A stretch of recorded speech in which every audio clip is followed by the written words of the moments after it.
Time to start the front end. First thing is I need to check the axles. 112 and 3/8. We're going to scratch ourselves a center line.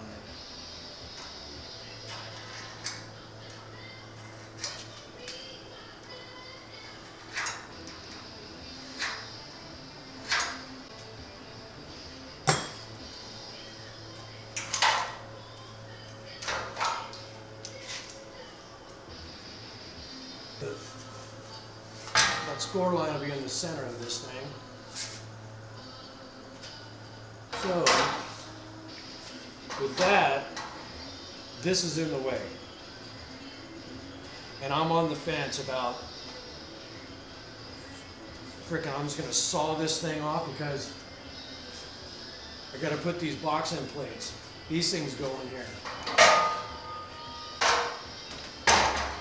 So to do that, I need to get this thing to right here. And then these will go on. And it's got to be, this has to be past the front edge of that. They don't tell you how much, but it's got to be in front of it. Because I'm on the fence about using the flathead. To get this thing to work, I got to cut this thing off, and I don't want to lose my benchmark right here. And you got to remember, you got rack and pinion steering that's going to be in here. Or do I go with a small block Ford? I got to cut this out. This has to get cut out.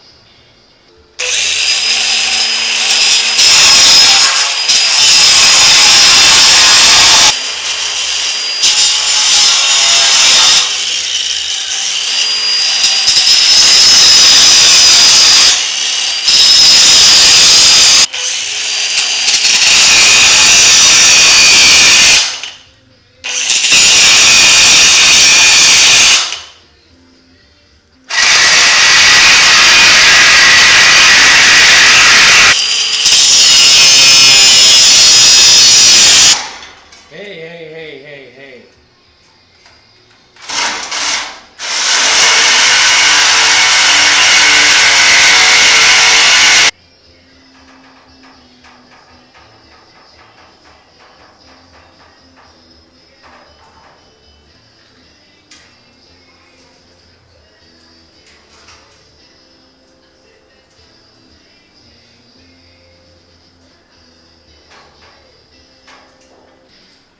Took this off, flipped it over, and it gained me, relieved it from here, and it gained me a little bit of room.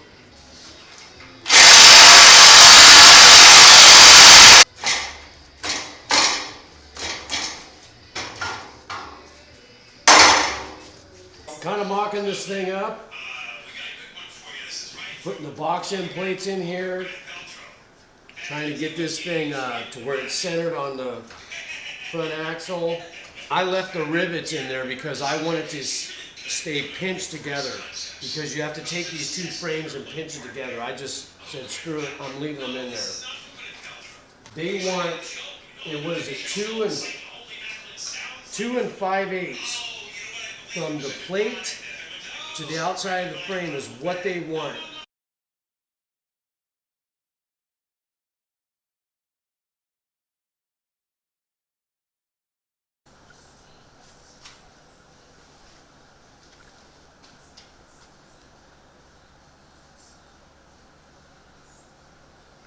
I ran this 4.5 inches center of axle. There's no dimension on the plan, but that seemed to work out good with the pieces that go on it. These right here.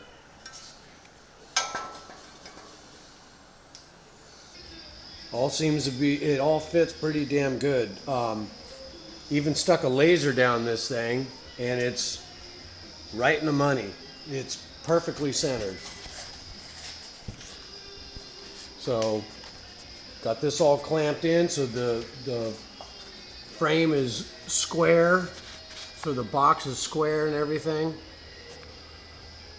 Shitload of clamps though. You're gonna need it. And then take this out and weld everything up that's, you know, buried in here, and then put this back in. But I have some reference marks on here that I just put on there to make sure that I get it right back in the exact same spot. Same thing on this side. The center of this, I have this thing as far over as I can get it. I mean, I can't get the thing to go any far forward, and it's back about 16th, a 16th or so. It may look like it's an eighth, but it actually isn't. It's about a 16th of an inch, which ends up being just under 112.5 inches from the rear axle center line to this center line. Their instructions say 112, but I'm sure these trucks fluctuate. I'm not going to put a fender on here and check it because I know that the front wheel was here. So I guess I'm gambling. But that's my witness mark, and that never changed. The frame is level, side to side, left to right.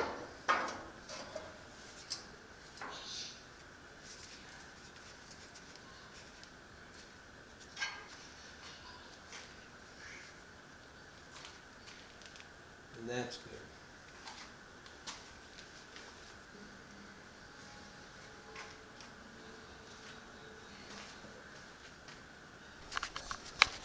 After welding in the boxing plates, this thing actually was back a little bit, but now it's right on the money, both of them, and it fits tight. So something must have moved a little bit, but we're perfect. Can't get any better than that. Boxing plates are done. Cross members in. Obviously the frame's flipped over upside down. Level.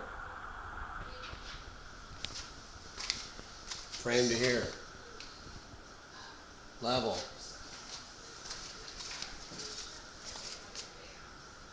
Right here at the hangers for the rear suspension. Level. We're good. All right, they don't mention anything about the tops, about the top of this. They say nothing about it, but what I did is put a bar across there and made the tops of them parallel. There's the frame indentates right here, and there's a square bolt in here. So this thing here would never sit flat with the frame, and it's the same thing on both sides. So I guess I just fill that in.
Time to put this thing back on jack stands before I add too much weight to it.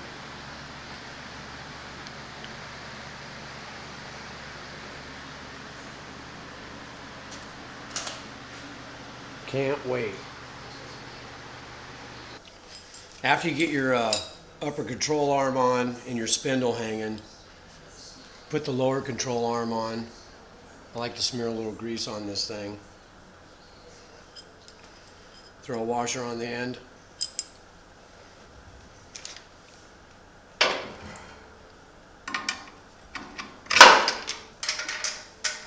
washer on the other side.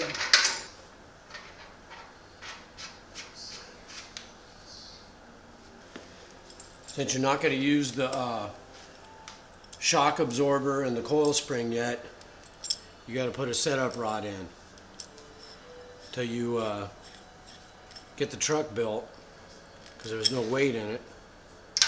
Use a provided bolt they give you for your shock.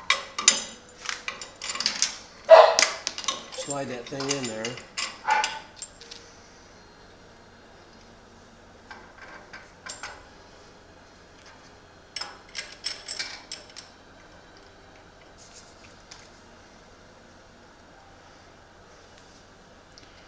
They give you 2 washers. The thin one comes with the nut and cotter pin. The thin one will go up here.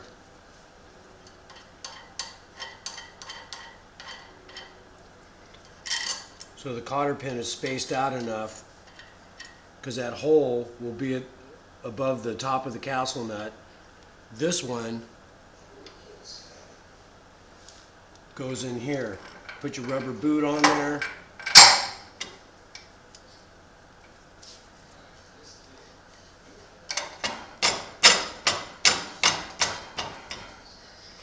Put the fat one in. I put the tapered side down.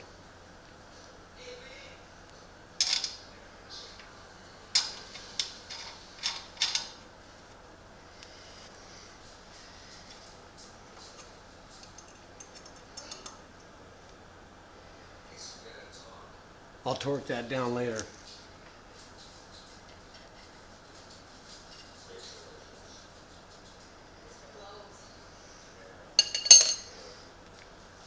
This is the rubber for your coil spring. That goes up in there. Just throw it in there for safekeeping.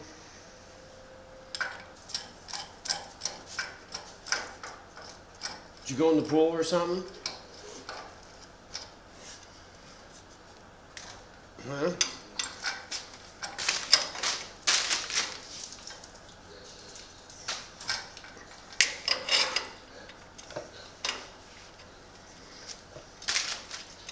Where's your sister at? Yeah. Yeah, where in the hell's your sister at? I'm trying to do this, okay? This is gonna be your new ride, and you're already all over me. Yeah, I see ya. Will you please? Tear me up. You adjust this right here so that these arms here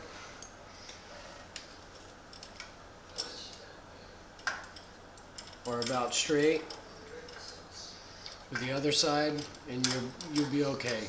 Until you get this thing built, you're going to be adjusting this to get your ride height. And that about matches the other side.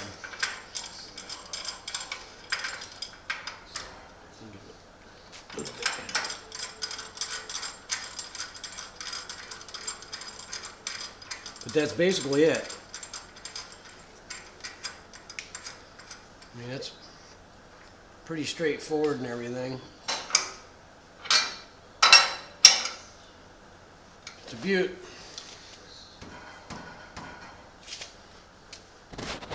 Well, that's basically it. Got our Heidts front end installed from Chassis Engineering. Not too bad. Pretty simple. I'm going to wait on putting the brakes and everything on it until I get a rear end for it, and figure out what I'm going to do about these engine mounts. But see you on the next one.